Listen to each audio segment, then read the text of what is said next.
If you want to bake a bread like this one, watch the video till the end. This is a very simple, healthy and tasty bread which anyone can make without yeast, sourdough or any special equipments or baking experience. I am sure once you bake a bread like this one, you will never want to buy bread from outside. My family loved it and I'm sure your family will too. I want you guys to listen to the crunch. See, this means that the bread has baked properly from inside. Let us see the slice. See, it is so airy and spongy, and it is pure wheat and oats. People who do not have oven can still bake over stove top. Just use a heavy bottom vessel like a pressure cooker or a pan like this one.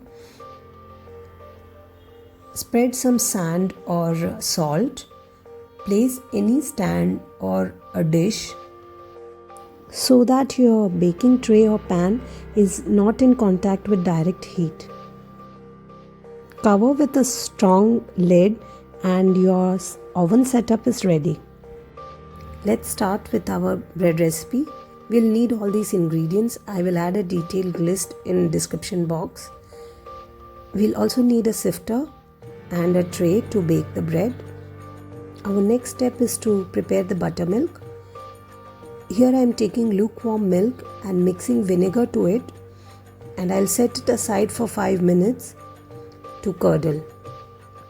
You can also use buttermilk if you have in hand, or you can dilute your curd with water or milk and use that instead. It has been 5 minutes and the milk has curdled, and now we can start with our next step of preparing the dough. To a bowl and a sifter, I am adding wheat flour. I'll add other dry ingredients. I'm using Eno for baking here because it is easily available. Adding salt. Now I will sift everything together.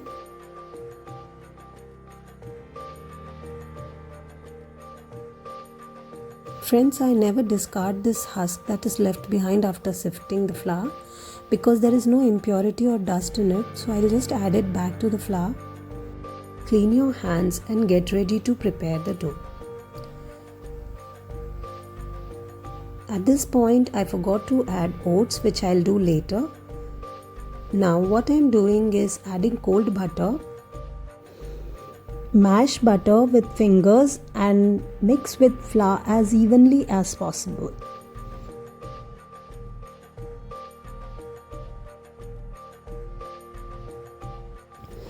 I am adding the oats that I forgot to add earlier. I am leaving some oats to sprinkle on the bread later. See, the texture looks somewhat like breadcrumbs. Make a well in the middle and start adding the buttermilk. This step is really important, friends.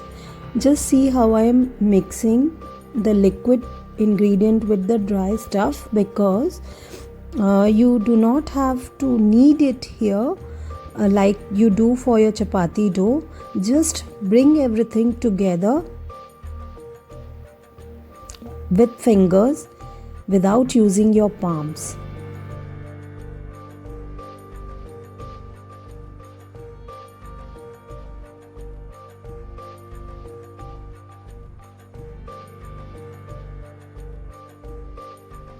Earlier I took 1.5 cups of milk to make buttermilk. Now I am going to need more half cup of milk or so because my flour absorbs lot of moisture. This may vary for different quality of flours you are using. So just see that you get a sticky dough. I am fast forwarding the video, but you have to do this very gently. The dough has come together It is a little bit stickier than your regular chapati dough. Now let's prepare the baking tray. You have to just dust generously with flour. Take the dough, shape the dough as round as you can. Here I am dusting both sides of the dough because I want that rustic artisan bread look.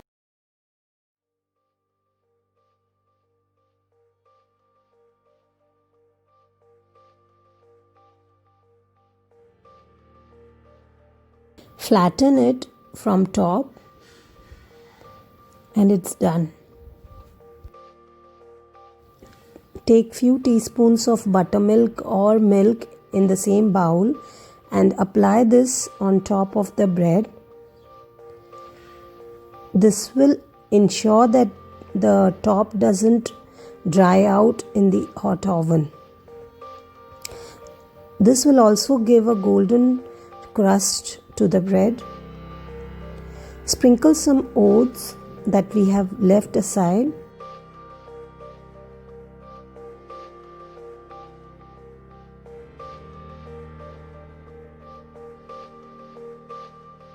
With a sharp knife or a blade, give slits on top. This is for the hot air to escape. You can make any design as you prefer. I'm just giving plain cuts. If you're baking this in a stovetop oven, just keep the flame at low to medium. Remember to preheat for 5-7 minutes. In a proper oven, you need to preheat at 200 degrees C and bake this for 40 to 60 minutes. It may take longer in stovetop oven. Just check the bottom. You can stop baking when you see the brown crust. Cover with cloth and let cool for 10 minutes. Then you can slice it. Please give this recipe a try. I am sure your family will love it. Thank you for watching the video, friends. Until next time, bye bye.